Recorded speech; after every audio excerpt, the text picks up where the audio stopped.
Hello বন্ধুরা, আপনারা সকলে কেমন আছেন? আশা করি সকলে ভালো আছেন। আজকের এই ভিডিওটির মাধ্যমে দেখিয়ে দিব কিভাবে আপনি হোয়াটসঅ্যাপে প্রোফাইল পিকচার আপলোড করবেন। তার আগে আপনি আমার চ্যানেলে নতুন হয়ে থাকলে চ্যানেলটি সাবস্ক্রাইব করে পাশে থাকা বেল আইকনটি ক্লিক করে দিবেন পরবর্তী সকল ভিডিওর নোটিফিকেশন পাওয়ার জন্য। এর জন্য আপনাকে প্রথমে হোয়াটসঅ্যাপে প্রবেশ করতে হবে।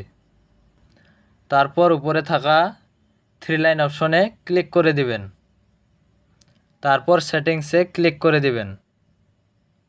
এরপর এখানে প্রোফাইল আইকনে ক্লিক করে দিবেন। তারপর ক্যামেরা অপশনে ক্লিক করে দিবেন। এখন আপনি যদি সরাসরি পিকচার তুলে দিতে চান তাহলে ক্যামেরা অপশনে ক্লিক করবেন। আর যদি আগের তোলা ছবি আপনি প্রোফাইল পিকচার দিতে চান তাহলে গ্যালারিতে ক্লিক করবেন। আমি আগের তোলা পিকচার দিব, তাই গ্যালারিতে ক্লিক করে দিব। তারপর এখান থেকে আমি একটি পিকচার সিলেক্ট করে দিব।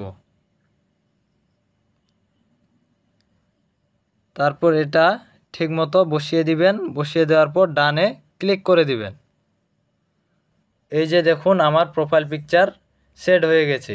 এভাবে আপনি খুব সহজেই প্রোফাইল পিকচার আপলোড করতে পারবেন। ভিডিওটি ভালো লাগলে ভিডিওটিতে একটি লাইক এবং একটি কমেন্ট করে দিবেন। ধন্যবাদ সকলকে।